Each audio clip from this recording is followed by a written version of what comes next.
समापन करा, 16 सोमवार का नियम लिया, 16 सोमवार की पोथी पढ़ी, 16 सोमवार की कथा पढ़ी, 16 सोमवार पे चूरमा बनाया, किसी ने 3-3 बार व्रत करा, किसी ने बेलपत्री का करा, किसी ने चूरमे का करा, किसी ने मिश्री का करा। बोलो सही है? करा लोगों ने। पर जितने लोग आस्था चैनल पर कथा सुन रहे हैं और जितने लोग इस फेसबुक यूट्यूब पर कथा सुन रहे हैं और जितने छिंदवाड़ा की पवित्र भूमि पर कथा सुन रहे हैं, हम इनसे पूछना चाहते हैं,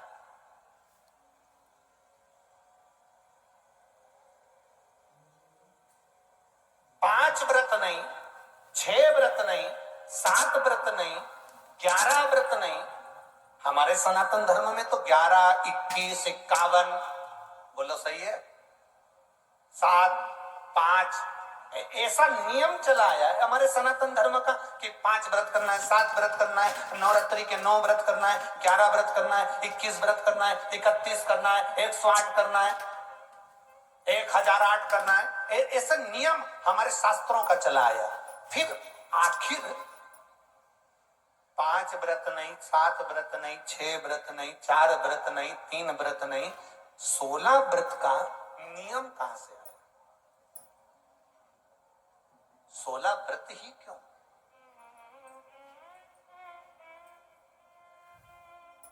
15 नहीं, 14 नहीं, 13 नहीं, 12 नहीं, 11 नहीं, कितने? 16। ये 16 व्रत का नियम कैसे? ये कहां से आ गया 16 व्रत का नियम? कोई आपसे पूछ सकता है, आपके घर के बच्चे कह सकते हैं, मम्मी, ओ माँ, क्या कर रही हो? मैंने कहा, बेटा मैंने 16 सोमवार के व्रत उठाए। 16 सोमवार के व्रत उठाए? हाँ। क्या करती है उसमें? बेटा शाम के समय जब तीसरा पहर होता है, प्रदोष काल होता है, प्रदोष का जो समय होता है, शाम का जो समय होता है, उस शाम के समय पर हम 16 सोमवार का पूजन करते हैं। शिव जी का शिवलिंग का निर्माण करना या शंकर भगवान का शिवलिंग करना, उसकी पूजन अर्चना करना, उसका निर्माण करना और पूजन करके जो भी चीज से हमने सोमवार करे हैं, जो 16 सोमवार के प्रथम सोमवार में चूरमे से करो, चाहे तुम बेलपत्री से करो, चाहे तुम मिश्री से करो, जिससे तुम पहला व्रत करोगे, 16 की 16 व्रत उसी चीज से होंगे, उसी प्रसाद से होंगे। तो बच्चे कहेंगे, हाँ, ये 16 व्रत का विधान कहां से आया? 16 व्रत का नियम कहां से आया? आपके बच्चे पूछ सकते हैं, आपके बच्चे आपसे पूछेंगे कि ये 16 व्रत का विधान कहां से आया, 16 व्रत का नियम कहां से? तब आपको बताना है। अवंतिकापुरी उज्जैनी में एक कन्या रहती थी जिसका नाम सुगंधा था। बड़े ध्यान से सुनना, 16 सोमवार के व्रत तो आपने बहुत करे हैं, पर 16 सोमवार में 16 सोमवार का नियम कहां से आया? 15 नहीं, 14 नहीं, 5 नहीं, 6 नहीं, 7 नहीं, 21 नहीं, 20 नहीं, 16 का नियम कहां से आया? वो 16 के नियम को जाना। और यहीं से 16 सोमवार व्रत की प्रारंभता है, इस कथा की प्रारंभता। और जिन जिन को स्मरण में ना हो, मेरी माताओं से निवेदन है, जिनको नहीं मालूम है कि 16 सोमवार के 16 व्रत का विधान कहां से आया, उनको आप सुना सकते, आप उनको बता सकते। अवंतिकापुरी में एक सुगंधा नाम की एक बड़ी सुंदर कन्या रहती थी, बड़ी सुंदर थी। उसमें उसके चेहरे पर बड़ा आकर्षण था, उसके चेहरे पर बड़ी चमक थी, उसके चेहरे पर बड़ी रौनक था, बड़ी रौनक। अब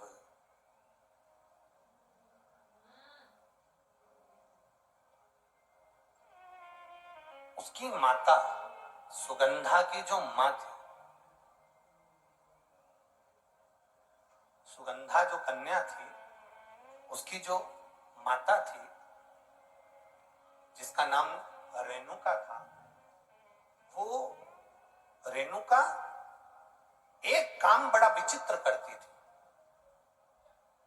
किसी भी देवालय में जाती थी, किसी तीर्थ में जाती थी, किसी मंदिर में जाती थी, किसी शिवालय में जाती थी, किसी तीर्थ स्थान पर जाती थी, पुष्प साथ में ले जाए ना ले जाए, प्रसाद साथ में ले जाए ना ले जाए, सोना चांदी दान करने के लिए ले जाए ना ले जाए, पैसा धेला कहीं चढ़ाने ले जाए ना ले जाए, वो एक इत्र की शीशी में रुई को भिगोकर एक डब्बी में भरकर लेकर जाती थी। और उसका नियम था वो रेणुका का कि वो रुई, वो कपास, वो जो इत्र लगा हुआ, जो पदार्थ, जो इत्र लगी हुई जो रुई है, उस रुई को, उस कपास को भगवान के दरवाजे पर, चौखट पर उसको लगा कर आती थी। ये रेणुका का नियम था,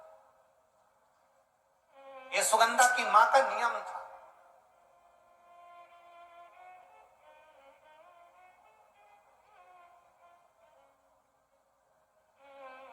एक नियम हमारी जिंदगी में हम जो लेते हैं, वो नियम हमारे लिए सिद्धता देता है। आप में से कई माताएं ऐसी बैठी होंगी जिन्होंने नियम लिया होगा कि मैं शिव जी के मंदिर में जब भी जाऊंगी, मैं देवादिदेव महादेव के मंदिर में जब भी जाऊंगी, मैं शंकर भगवान के मंदिर में जब भी पहुंचूंगी तो वहां झाड़ू लगा दूंगी, वहां पोछा लगा दूंगी। बैठी हैं ऐसी माताएं यहाँ पर जो मंदिर में जाकर कभी झाड़ू पोछा लगा देती हैं? तो आप जाकर शिव के मंदिर में बुआरी लगा रहे हो, झाड़ू लगा रहे हो, पोछा लगा रहे हो, या जो बहुत सारे दिए लोग लगाकर चले जाते हैं, जलाकर चले जाते हैं, दिए ठंडे हो जाते हैं, उन दियों को भरकर एक डलिया में, एक खोखे में, एक जगह पर ले जाकर आप रख देते हो, उसका पुण्य कितना है? शिव महापुराण की कथा करी, कितना पुण्य।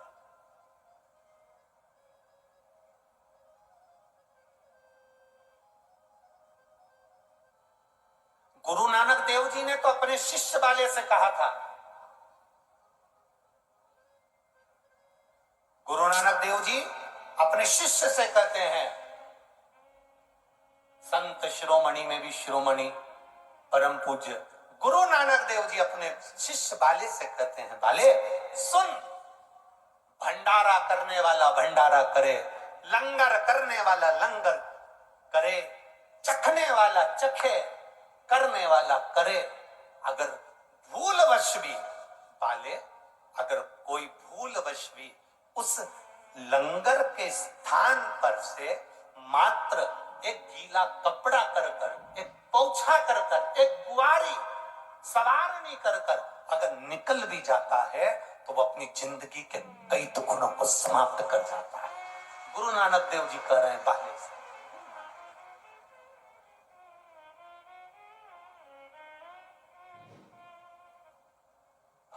शिरोमणि संतों में शिरोमणि गुरु नानक देव जी कहते हैं कि कोई लंगर करे, कोई लंगर चखे, मतलब कोई भंडारा करे और कोई भंडारा खाए, कोई लंगर करे, कोई लंगर चखे। अगर वो चखने वाला भी उठकर चले गया और वहां पर से आप अगर निकल कर जा रहे हो और आपने अगर मात्र वहां सवारनी से आपने मात्र झाड़ू भी लगा दी, पोछा भी लगा दिया, उसको कहीं ना कहीं किसी ना किसी रूप में आपने सेवा कर दी, तो उस सेवा का फल क्या है? तो गुरु नानक देव जी कहते हैं उसका फल यह है कि आपकी जिंदगी में जितने जितने दुख, जितनी जितनी तकलीफें आपकी जिंदगी में, जितना जितना कष्ट आपके जीवन में, जितना जितना रोग, जितनी जितनी तकलीफें आपके जीवन में आ रही होती हैं, वो सारी की सारी तकलीफें अपने आप समाप्त होती चली जाती है, अपने आप समाप्त हो।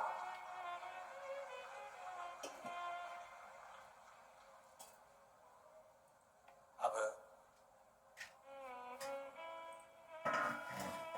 उनका नियम था, एक तरह की शीशी में से इत्र निकाल लेती थी, उस इत्र को रेणुका, वो भगवान की जो चौखट थी, भगवान का जो द्वार था, भगवान की जो दरवाजा था, भगवान का जो द्वार था, भगवान की जो चौखट थी, उस चौखट पर उसको लगा देती रेणुका। उसका फल क्या मिला? अभी इस पत्र के माध्यम से अपन ने सुना, इन्होंने जो फोटो लगाए करे सब, इस पत्र के माध्यम से अपन ने देखा कि डॉक्टर ने कह दिया, डॉक्टर ने बोल दिया कि गर्भाशय में जो बच्चादानी है उसमें इतना तत्व नहीं, इतना बल नहीं है उस बच्चेदानी में कि वो बच्चा सहन कर। पर पहले भी आपको कथा में कहा, देवता देते हैं पल्ला झाड़ कर और महादेव देते हैं छप्पर फाड़। ये महादेव की देने की रीति बड़ी विचित्र है। आपने टीवी पर कई बार कथा सुनी होगी, उस कथा में आपने बहुत सारे बच्चों को देखा होगा कि जिन्होंने महादेव से प्रार्थना करी तो महादेव ने थोड़ा बहुत तो देता कहाँ है, मेरा महादेव देता है तो बहुता में देता है, कुछ थोड़ा बहुत देता है। भगवान कृष्ण ने शंकर भगवान की आराधना गर्गाचार्य बाबा के कहने पर करी थी और भगवान कृष्ण के घर में एक भी औलाद नहीं थी, एक संतान। और भगवान कृष्ण ने गर्गाचार्य बाबा से पूछा था, मेरे घर में औलाद नहीं, संतान नहीं, क्या करूं? शंकर भगवान की आराधना करो, एक एक रानी के साथ बैठकर 11-11 दिन तक शिव जी की भक्ति करो। भगवान कृष्ण ने 11-11 दिन तक एक एक रानी के साथ बैठकर भगवान शंकर की आराधना करी। आखिरी में देवादिदेव महादेव प्रसन्न होकर वर दे दिए। कृष्ण भगवान को वर दिया, हे कृष्ण, तुमने मेरी आराधना 11-11 दिन तक एक एक रानी के साथ करी है, तुम्हारी एक एक रानी से 11-11 संतान होगी। 10 छोरा 1 छोरी भगवान कृष्ण के यहाँ एक एक रानी से हुए।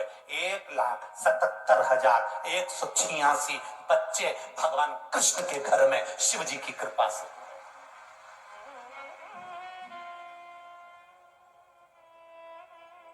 ये शिव की दया से हुए, शंकर की दया से।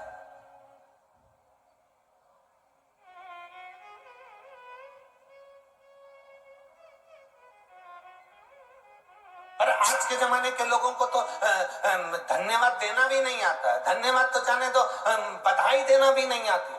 फेसबुक पर ऐसी बधाई देते हैं कि उसको देखकर अपने को शर्म आ जाती। एक व्यक्ति की यहां पर बच्चा हुआ और उसने फेसबुक पे बधाई लिखी, मेरे मित्रों को बहुत बहुत साधुवाद।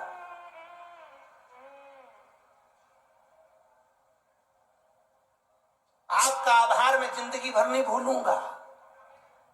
बता, औलाद तेरे यहां हुई, आभार तो उनका कर रहा है, लिखना ही नहीं आता। फेसबुक पर, यूट्यूब पर, इंस्टाग्राम पर अपन 24 घंटे लोगों को इंप्रेस करने में लगे हुए हैं। कैसे ना कैसे मैं इसको इंप्रेस कर लूं। अब दूसरे को इंप्रेस करने के चक्कर में अपनों को इग्नोर कर रहे हो, अपनों को छोड़ रहे हो और दूसरे को पकड़ रहे हो और आस लगा कर बैठे हो, मेरी पत्नी जब मैं बीमार होऊंगा ना तो मेरी पत्नी मुझे हॉस्पिटल ले जाएगी। पत्नी भी इंतजार कर रही है कि जितने तुम्हारे व्हाट्सएप पे दोस्त हैं ना उनको बुला लेना। मैं काय को आऊं, मैं तो जम्मा है क्या, मैं काय को आऊं।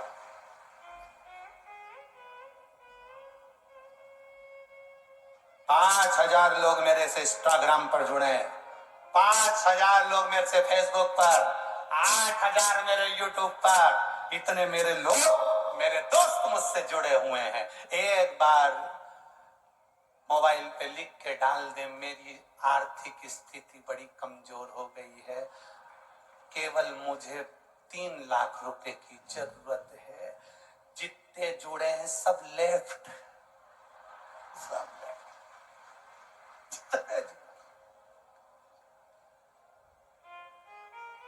अरे वो जीजियो और मेरे छिंदवाड़ा के जीजा,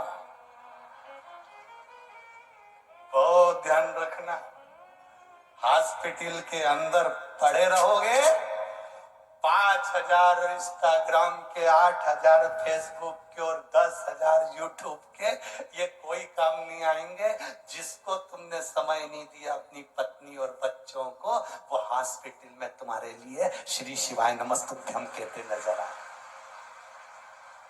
भगवान से प्रार्थना कर रहे होंगे, हमारे पति के प्राण बचा लो बाबा, मेरे पति को बचा लो, मैं तुम्हारा पशुपति व्रत करूंगी, सोमवार का व्रत करूंगी। महादेव कहेंगे, इसने तेरे को रत्ती भर का समय नहीं दिया, दिन भर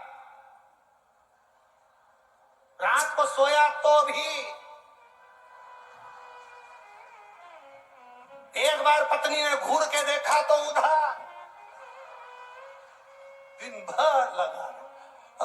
तू के कि मैं सोमवार का व्रत करूं, पशुपति व्रत करूं, इनकी उम्र बढ़ा दो। भगवान बोले अब मैं तू बता क्या करूं। फिर भी पत्नी कहेगी भला है बुरा है जैसा। समझ में आ गया क्या? वही तार वाली चोटी, भला है बुरा है जैसा भी है, मेरा भेरू तो मेरा भेरू। करे सो क्या, कहां जाऊं? शिव की आराधना में, भक्ति में, भगवान की आराधना में, भगवान के चित्त स्मरण में हमारी चित्त वृत्ति को हमें रखना। हम किससे आस लगा कर बैठे? किससे आस? अरे देख लिया संसार हमने, सब मतलब के यार हमने, झूठे नाते झूठे रिश्ते, झूठे नाते झूठे रिश्ते, अरे झूठा है संसार हमने देख लिया, सब मतलब के यार हमने देख लिया। ये किससे आस लगा कर बैठे?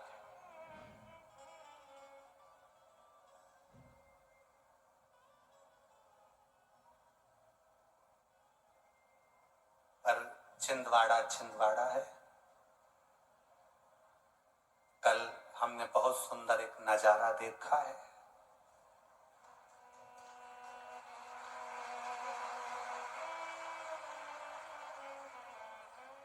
बहुत सारे लोग बिल्डिंगों पे खड़े थे, एक पति और पत्नी भी खड़े थे।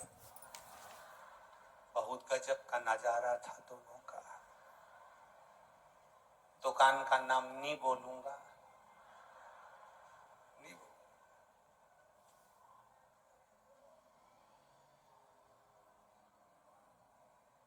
पति नीचे खड़ा था, पत्नी एक वो बाउंड्री पर पति के बाल पकड़ के खड़ी थी।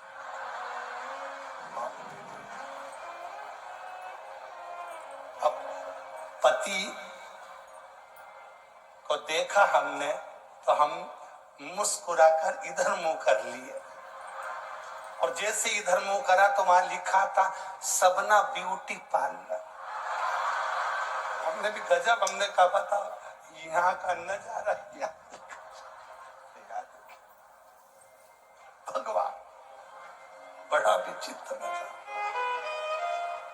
बोल बम का नारा है और इतनी सी आवाज में कल्याण तुम्हारा। अरे बोलो जम के, बोल बम का नारा है। आप कितने जोरदार बोले। ऐसे ही बोलना चाहिए, दीन बंधु दयालु दया कीजिए। जो जम के नहीं बोले उसको उठा लीजिए। बोलो जम के, बोल बम का नारा है। शिव का सहारा बनाकर चल, अपनी भक्ति के बल को हम बढ़ाएं। शिव की भक्ति का जब बल बढ़ता है, शिव कृपा करते हैं। कहा रेणुका बस एक काम करती थी, बाबा के चौखट पर, भगवान के दरवाजे पर इत्र लगा देती थी। वो इत्र की सुगंध का फल ये मिला कि वो साधारण फल नहीं था। इत्र की सुगंध का जो फल था, रेणुका का जो गर्भ ठहरा, उस गर्भ से जो संतान हुई उसका नाम सुगंधा। सुगंधा अवंतिकापुरी में रह रही है। अवंतिकापुरी,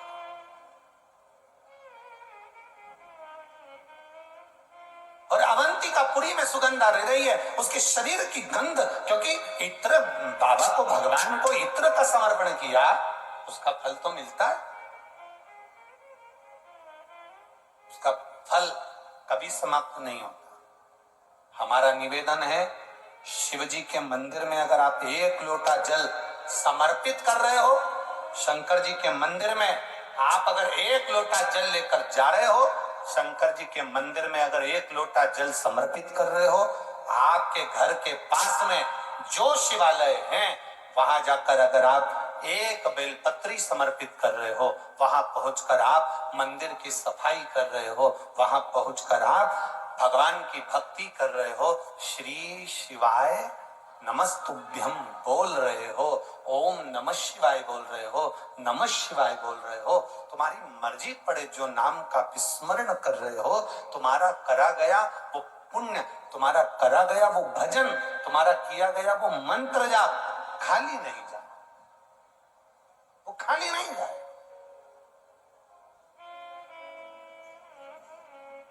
रेणुका के संतान, अब वो संतान तो हो गई, पर वो संतान ने जो जन्म लिया उसके शरीर से इत्र की सुगंध आ रही है, उसका नाम रख दिया कन्या का, सुगंधा उसका नाम था कन्या। बड़ी सुंदर थी, बड़ी सुंदर, बड़ी सुंदर। उसकी सुंदरता का कोई बखान नहीं कर सकता।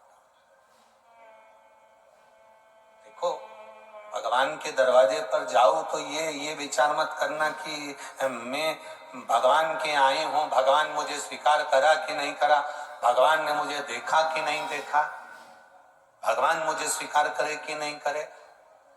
जब कोई हमारा फोटो लेता है या हम स्वयं सेल्फी लेते हैं या कोई फोटो लेने वाला होता है तो हम उससे कह देते हैं,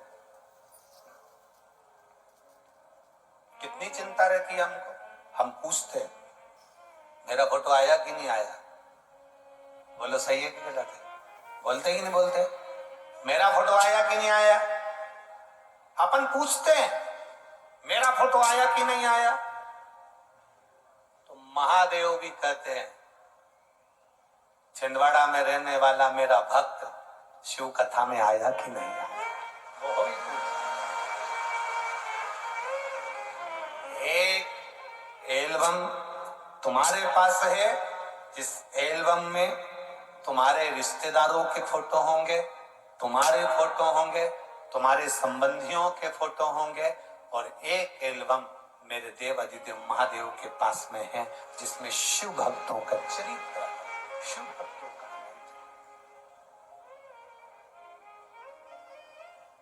शंभु शरणे पड़ी मांगू घड़ी रे, दुख काटो दया करी ने दर्शन। शिव तत्व की संतान जन्म ली, शरीर में सुगंध है, कन्या बड़ी सुंदर है, बड़ी सुंदर कन्या, जिसको देखकर मां आनंदित हो गई, मेरी बेटी इतनी सुंदर, इतनी सुंदर। और हो बड़ी सुंदर है मां तेरी नगरी, बड़ी सुंदर है मां तेरी नगरी, भोले पैदल चले आ रहे हैं, भोले पैदल चले आ रहे हैं, बड़ी सुंदर है मां तेरी नगरी, बड़ी सुंदर है मां तेरी नगरी, बड़ी सुंदर है मां तेरी नगरी, बड़ी सुंदर है मां तेरी नगरी, ओ भोले पैदल चले आ रहे हैं, भोले पैदल चले आ रहे हैं, बड़ी सुंदर है मां तेरी नगरी, बड़ी सुंदर है मां तेरी नगरी। जय हो।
सुंदर है माँ तेरी नगरी, भोले पैदल चले आ रहे, भोले पैदल चले आ रहे। बड़ी सुंदर है माँ तेरी नगरी, बड़ी सुंदर है माँ तेरी नगरी। ओ भोले पैदल चले आ रहे हैं, भोले पैदल चले आ रहे।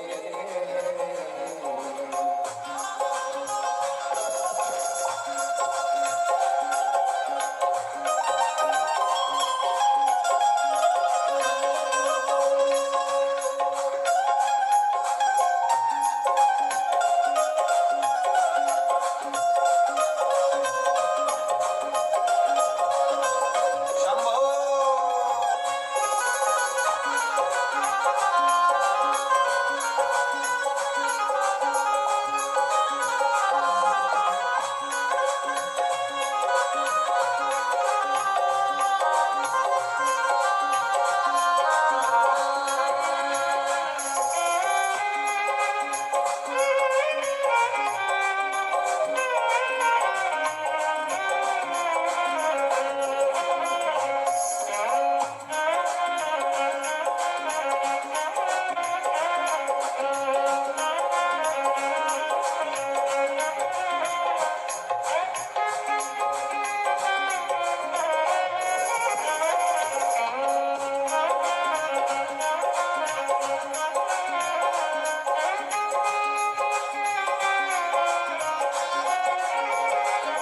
उनके हाथों में डमरू विराजे, डमरू बजाते चले आ रहे हैं।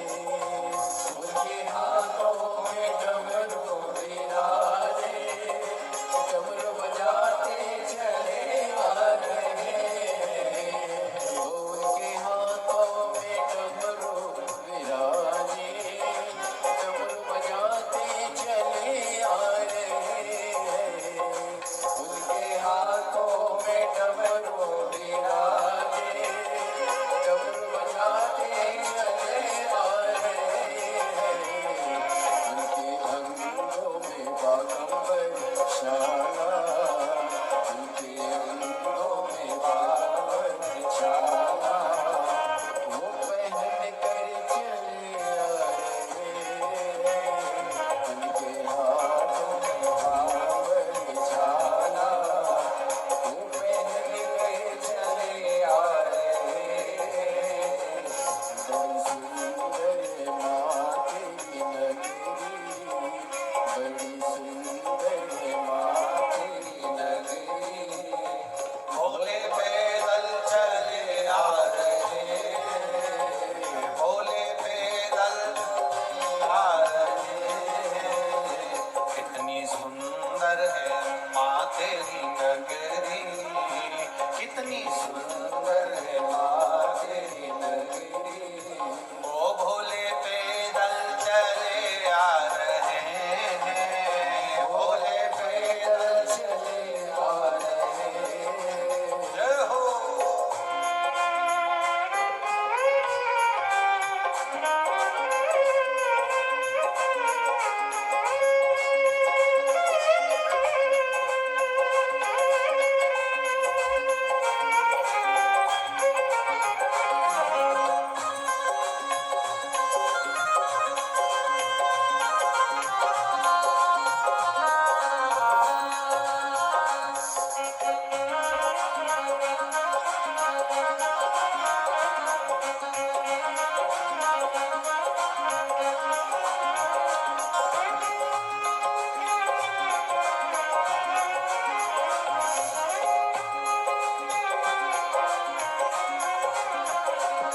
उनके कानों में बिच्छू विराजे, वो लटका के चले आ रहे हैं।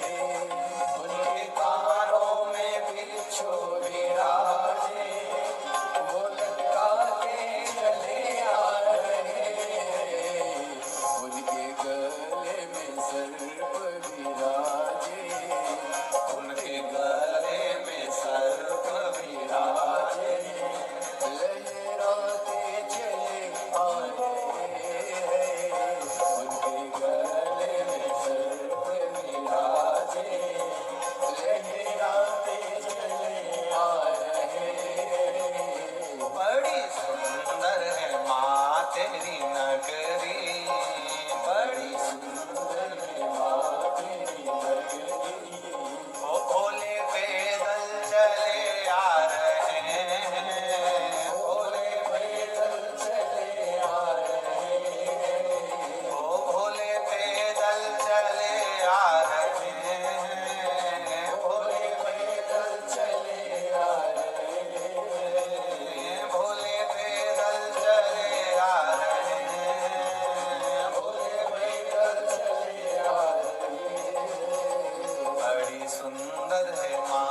देवाधिदेव महादेव से, अपने हृदय से भगवान शिव से प्रार्थना करिए।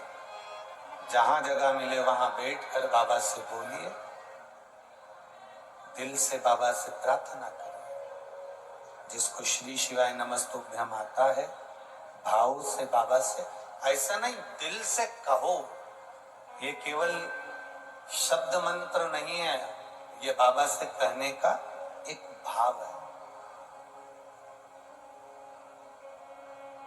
इतने सारी संख्या में आप लोग आए हो, दोनों तीनों पंडालों में आप लोग बैठे हो, जितना मन से कह सकते हो उतना कहो, दिल से कहो। श्री शिवा नमस्तुभ्यं, श्री शिवा नमस्तुभ्यं, श्री शिवा नमस्तुभ्यं, श्री शिवा नमस्तुभ्यं, श्री शिवा नमस्तुभ्यं। भोला सब दुख काटो हमारा, ओ भोला सब दुख काटो हमारा। शिव शंकर जपूं तेरी माला, भोले बाबा जपूं तेरी माला, भोला सब दुख काटो हमारा, ओ भोला सब दुख काटो हमारा। वेश है मंगल मंगलकारी, वेश है मंगल मंगलकारी, शमशान वासी हमारा, शमशान वासी हमारा, ओ भोला सब दुख काटो हमारा, ओ भोला सब दुख काटो हमारा। शिव कथा कह रही है, बेटी सुगंधा बड़ी सुंदर थी, शरीर की सुगंध बड़ी सुंदर थी। चारों तरफ नगर में बात फैल गई, बेटी ने जन्म लिया जिसके शरीर की सुगंध बड़ी प्रबल है।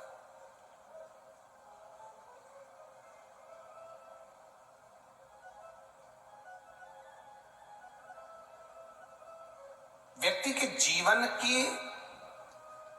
सुगंध से ज्यादा बड़ी सुगंध होती है उसके अच्छे कर्म की सुगंध। इसीलिए हम लोग बार बार कहते हैं कि मत बुरे कर्म कर बंदे, वरना पछताएगा। भगवान की आंखों से तू बच नहीं पाएगा, तू बच नहीं पाएगा। अरे ओ अज्ञानी मत करना। एक अच्छे कर्म की जो सुगंध होती है वो श्रेष्ठ होती है। भगवान पद दे, प्रतिष्ठा दे, धन दे, वैभव दे, सत्ता दे, कुर्सी दे, आपकी शोहरत, आपका नाम दे, तो प्रयास करना अपनी जिंदगी में ऐसा कर्म कर कर जाना कि लाखों लोगों की प्रेरणा का एक स्रोत बन जाए। लाख कर्म कर। पहले हम छिंदवाड़ा आए, पर जो छिंदवाड़ा का ये देखा जाए ठाट, चाहे वो किसी भी रूप में छिंदवाड़ा का आप ठाट देखेंगे तो किसी बड़े शहर से छिंदवाड़ा कम नहीं है हमारे। उसके लिए बहुत बहुत साधुवाद है, बहुत बहुत, उसके लिए बहुत बहुत साधुवाद।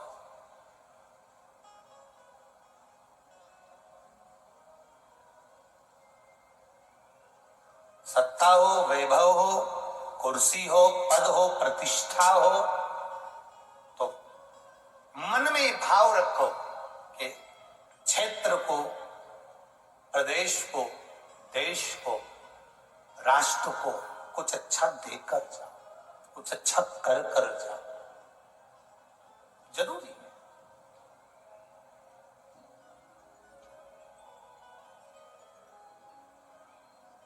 शिव कथा कर रहे हो, सुगंधा के शरीर की गंध, सुगंधा के शरीर की जो गंध थी सब दूर फैल रही, हर जगह पर वो गंध जा रही।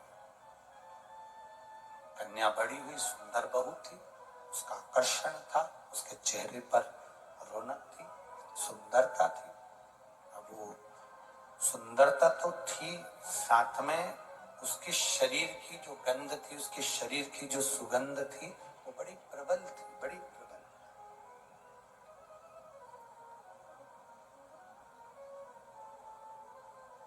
और सुगंधा के शरीर की सुगंध,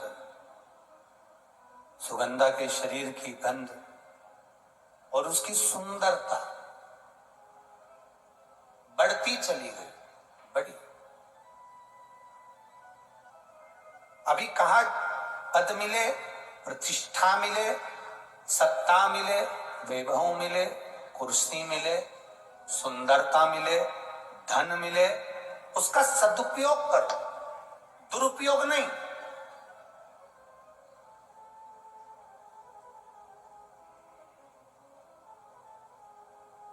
भगवान ने अगर आपको सुंदर बनाया है, भगवान ने यदि आपको कुछ दिया है, तो उसमें अहंकार नहीं आना चाहिए, उसमें अभिमतता नहीं होना चाहिए।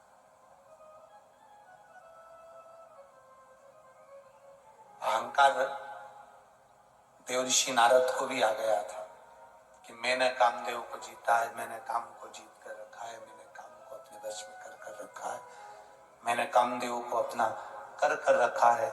जिस कामदेव को देवाधिदेव महादेव नहीं जीत पाए, जिस कामदेव को स्वयं शंकर भगवान नहीं जीत पाए, उस कामदेव को देवऋषि नारद कहते हैं मैंने जीत कर रखा।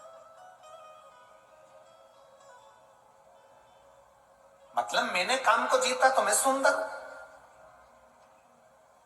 और अपनी सुंदरता का बखान करने के लिए एक सत्ता में, एक सभा में जाकर बैठ गए। उस सभा में कन्या का स्वयंवर था। भगवान से वर प्राप्त किया था कि ऐसी सुंदर मेरी काया बना दो जिससे ये कन्या मेरे गले में माला पहना।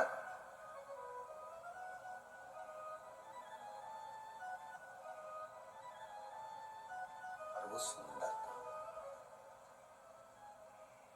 देवऋषि नारद के अभिमान को तोड़ा भगवान विष्णु ने। देवऋषि नारद की अभिमतता को तोड़ दिया भगवान विष्णु ने। देवऋषि नारद की जब अभिमतता को, देवऋषि नारद के जो अभिमान को भगवान नारायण ने तोड़ दिया। और क्या मान करे रे काया का, क्या मान करे काया का, कि काया माटी मिल जाएगी राम भजले। सुगंधा का शरीर सुंदर था, सुगंधा का स्वरूप सुंदर था, सुगंधन का चेहरा सुंदर था, सुगंधा के शरीर में सुगंध बहुत थी। तो उसका लाभ सुगंधा ने गलत जगह पर किया। सुंदरता का प्रतीक होकर सुगंधा अपने शरीर की गंध फैलाती और कई युवानों को, चाहे वो ब्राह्मण हो, चाहे वो क्षत्रिय हो, चाहे वो वैश्य हो, चाहे वो शूद्र हो, कोई भी हो, सबको अपनी ओर आकर्षित कर लेती।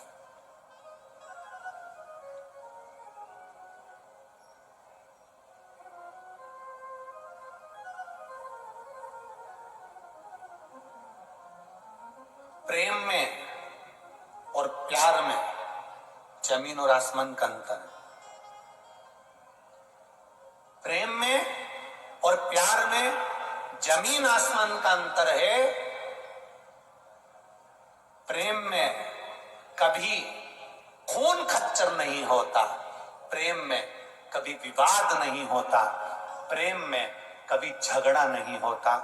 केवल जहां पर दिखावा रूपी प्यार होता है, वहां कोई लड़का कोई लड़की को मार रहा है, कोई लड़की कोई लड़के को मार रही है, कोई किसी के साथ गलत काम कर रहा है। ये प्रेम और प्यार में अंतर है ऐसा। ये विचार सोच छोड़ दो कि ये दोनों एक है, ना ना, गलत।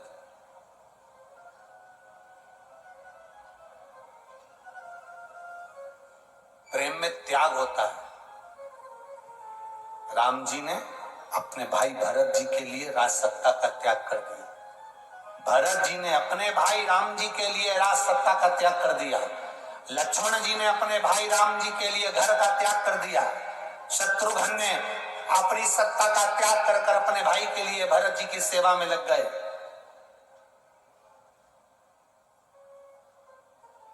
ये त्याग है प्रेम में।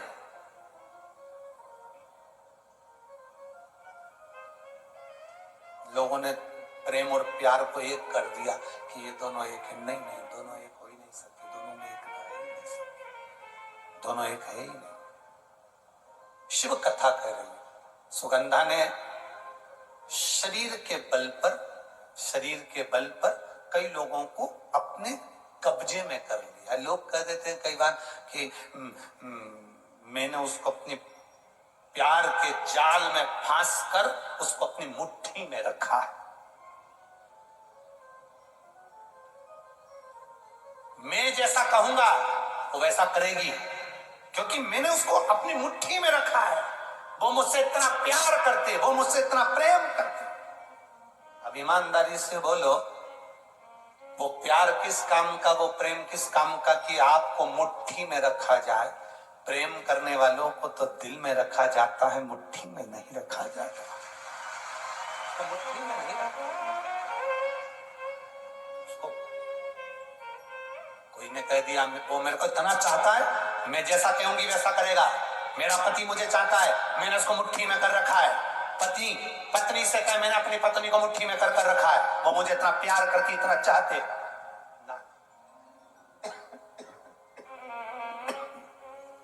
प्रेशर नहीं आ रहा है तुम्हारे साउंड का।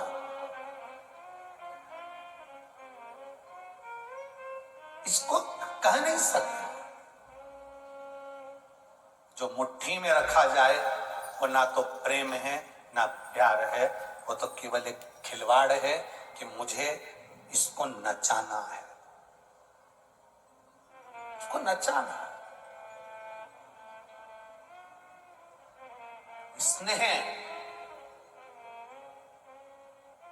शिव कथा कर सुगंधा ने अपने शरीर के बल पर लोगों को अपनी मुट्ठी में कर लिया, अपने कब्जे में कर लिया। एक नारी, एक स्त्री, एक पुरुष, उसको बल, स्त्री को सुंदरता, एक नारी को, एक पुरुष को एक बल, एक सुंदरता परमात्मा देता क्यों है? कभी आप लोगों ने अंदाजा लगाया? कभी किसी शास्त्र पुराण में, किसी वेद में, कभी शास्त्रों में अध्ययन किया कि किसी पुरुष को भगवान सुंदरता दिया, बल दिया, किसी नारी को भगवान ने सुंदरता दिया, चतुरता दी, सुंदरता दी? क्यों दी? उसका कारण क्या है? किस लिए?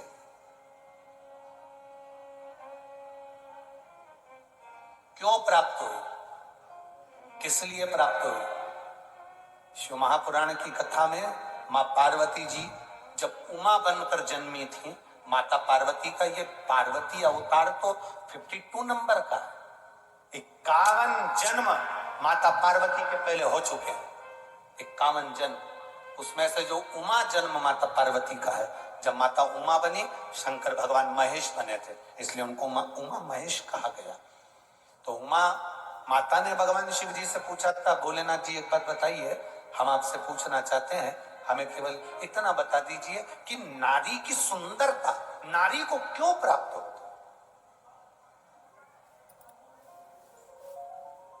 किस लिए प्राप्त होती? तो देवादिदेव महादेव ने कहा था, सुनो पार्वती, ये नारी की जो सुंदरता है, ये किसी पर पुरुष को रिझाने के लिए नहीं है। ये नारी की सुंदरता उसके हृदय के भाव को जनमानस तक पहुंचाने के लिए है कि मैं अपने हृदय से भी सुंदर भाव जनमानस को दे सकूं। एक शिक्षिका, आज शिक्षक दिवस है, तो मैं कहूंगा एक शिक्षिका, एक शिक्षक जब पढ़ाने के लिए स्कूल में जाता है, एक शिक्षक, एक टीचर, एक गुरु जब विद्या अध्ययन कराने के लिए कथा कर रही है, भगवान शंकर का संवाद कर रहा है, शिव महापुराण वर्णन कर रही है, शिव तत्व कह रहा है, सुगंधा ने अपने शरीर के बल पर ना जाने कितनों को अपने काबू में कर लिया, काबू में तो कर लिया। एक दिन क्या हुआ, अवंतिकापुरी में ऋषियों का आगमन हो गया। ऋषि कुमार आए, अवंतिकापुरी में बैठे और क्षिप्रा माँ के तट पर बैठकर अवंतिकापुरी में ऋषिगण सबकी सब तप साधना में लीन होने लगे। इनकी सुंदरता को देखकर, इनके स्वरूप को देखकर सुगंधा ने विचार करा, क्यों ना इनको भी मैं अपनी मुट्ठी में कर लूं, इनको भी मैं अपने कब्जे में कर लूं और इनको भी मैं अपनी चाल में चलाऊं। सुगंधा ने अपने शरीर की सुगंध के माध्यम से ऋषियों के सामने अपनी सुंदरता का जाल फैलाना प्रारंभ किया।